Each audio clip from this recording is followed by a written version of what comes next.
What would you do if the one person meant to protect you became the one who tried to break you? In a world where beauty is praised but inner strength is rarely seen, one girl's courage will rise from the ashes of betrayal.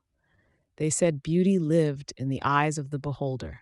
But in this village, beauty lived in a girl's hair, until one cruel act changed everything.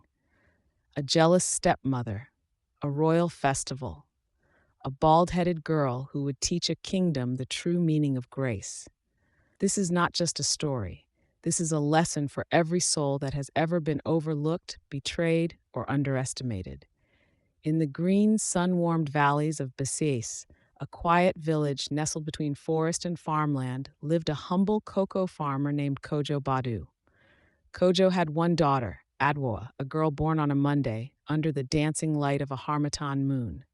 Adwoa's mother, Essie, was a gentle weaver, known for her calming voice and fingers that spun gold from thread. Together, they lived modestly yet happily. But one rainy season, sickness spread like fire across the village. Essie lies on a raffia mat, her breath shallow. Adwoa, only 6 years old, sits beside her, eyes wide with fear but trying to be brave.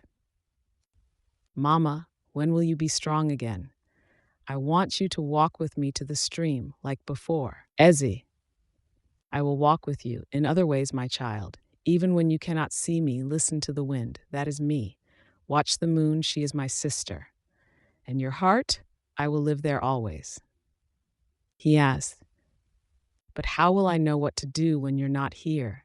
Who will help me comb my hair, or teach me songs, or tell me who I am? Essie reaches out with her last strength, touches Adwoa's cheek. Essie, listen carefully, Adwoa. You are a daughter of strength. You were not born just to be beautiful. You were born to shine from inside, like fireflies in the dark. One day, people may try to dim your light.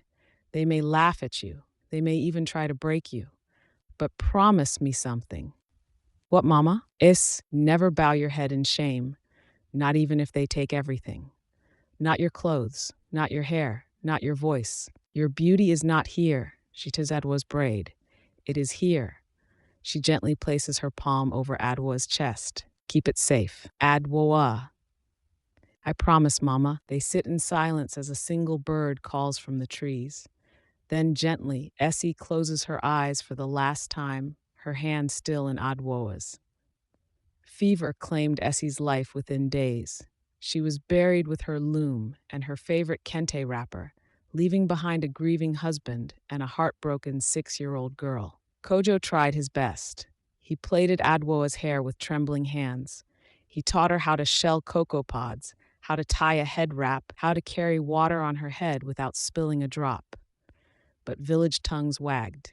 A man cannot raise a girl alone, the elders said. She needs a woman's guidance or she will become wild, the market women added.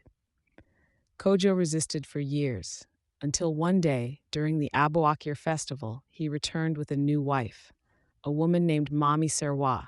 She came with a daughter of her own, Abena, a girl the same age as Adwoa but raised very differently. At first, Mame Serwa wore a smile that stretched too wide. She called Adwoa my dear and told Kojo, I will raise her like my own. But behind closed doors, the story was different. Adwoa was given all the chores, fetching water, scrubbing floors, pounding fufu, washing clothes for 4 people. Abena, meanwhile, did nothing but powder her cheeks, play with bangles, and boast about her light skin and softer hair. Adwoa, ever gentle, never complained. She spoke softly, she sang while she worked, and when she smiled, even tired, her beauty glowed. But that smile slowly became the thorn in Serwa's side. The village women would whisper, Hey, look at Adwoa's hair. It's like woven silk. Kojo's daughter walks like a princess, even without shoes. And every time they said it, Abena's eyes grew darker, and Serwa's envy grew deeper. One morning, just as the roosters crowed, a loud horn echoed across Besiers. A royal messenger had arrived on horseback, his voice rising above the morning chatter. By order of His Majesty King Owusu, a grand festival shall be held at the royal palace. The prince has returned from his studies in Kumasi and will choose his bride from among the maidens of the land.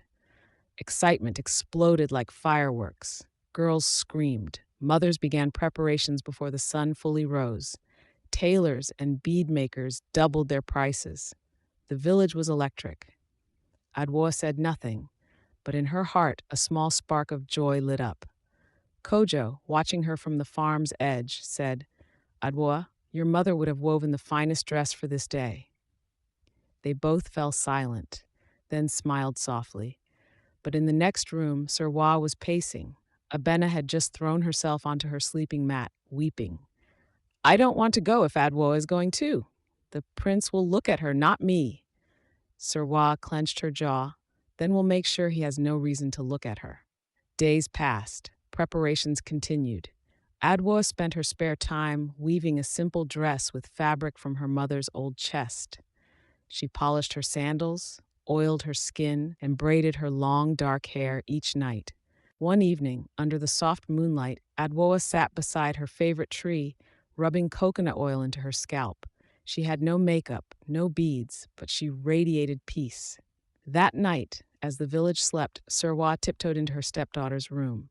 Adwoa was fast asleep. Serwa clutched a dull blade, a calabash of water, and her plan. She bent low, gripped a thick strand of Adwoa's hair, and sliced. One chunk, then another, then another. By the time Adwoa stirred, it was too late. She screamed, leapt up, and stared in horror at the floor. Her beautiful hair, her mother's pride, lay in twisted, lifeless curls around her. Why? She gasped. Serwa's eyes blazed. No prince will look at you now. You've had too much attention. Adwoa fell to her knees. What did I ever do to you? No answer, only silence and footsteps fading away. The day of the festival arrived. Drummers lined the roads, palm leaves waved in the wind. Girls arrived in embroidered kente, their hair styled into crowns of glory. Abena wore a bright pink wrapper and red lipstick. She fluttered her eyelashes like a bird trapped in sunlight. Adwoa, she wore a white cotton dress and wrapped her mother's golden scarf around her head. The villagers stared. Some laughed. Why wear a scarf at a festival? Is she hiding lice or shame? Ah, the bald one came too. Adwoa heard it all, but her mother had once told her, when the wind rises you must choose, bend or break. So she bent her head and walked on. At the palace, the crowd parted. The crown prince Kwame stood beside his parents. His eyes scanned the line of maidens. He was quiet, tall, calm, and watching everything. When he reached Abena, she curtsied low. Good afternoon, my prince, she purred. May your heart find pleasure and beauty today. Kwame nodded, but when he reached Adwoa, something changed. He paused. You hide your hair. Why? He asked gently. Adwoa didn't flinch. She slowly removed her scarf, revealing her bald head, then said softly, My stepmother cut it because she feared the prince might notice me instead of her daughter. The courtyard fell silent. Even Queen Mother blinked, and Prince Kwame, he smiled. They feared thunder, but forgot it brings the rain. That evening, beneath golden lanterns and twinkling stars, the prince stood tall before the crowd. I have seen many beautiful faces today, he began, his voice smooth but steady. But beauty is easy to find. What is rare is grace. He turned toward Adwoa. This girl stood before me without shame, without hair, and yet she stood taller than any queen I've ever met. The crowd murmured. Abena looked like she'd seen a ghost. Serwa dropped her fan. I choose Adwoa, he said. She will be my bride. Shouts exploded. The village chief clapped his staff. Elders smiled. Even Queen Mother nodded with pride. Adwoa trembled.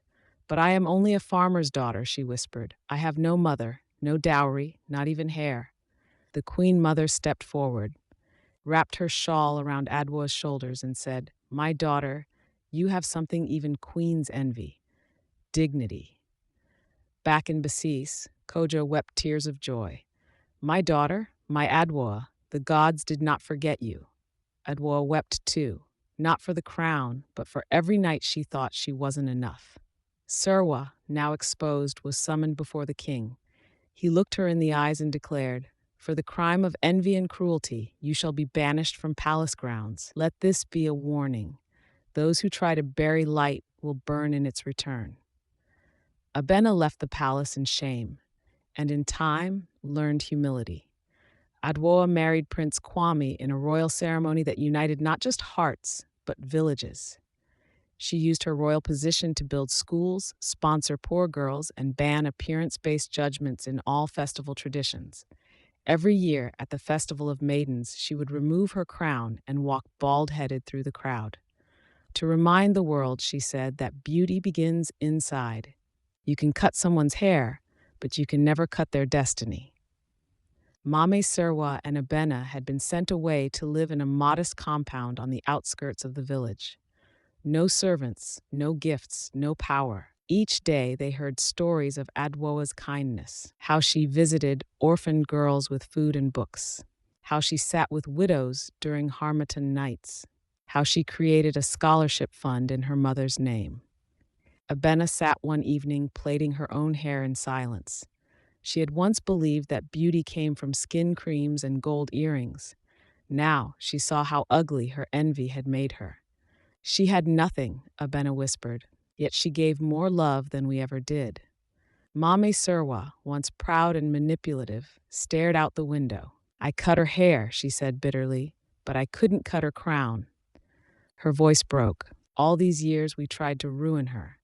And now look, she is remembered with honor while we hide in shadows. Have you ever been judged unfairly or hurt by someone close? Tell us in the comments. Your story might inspire someone else. If this story touched your heart, give it a thumbs up, share it with a friend, and subscribe to Edit Tales TV for more African stories that remind us of who we are and who we could become. Until next time, remember, some scars are not flaws. They are proofs that you survived the fire and came out shining.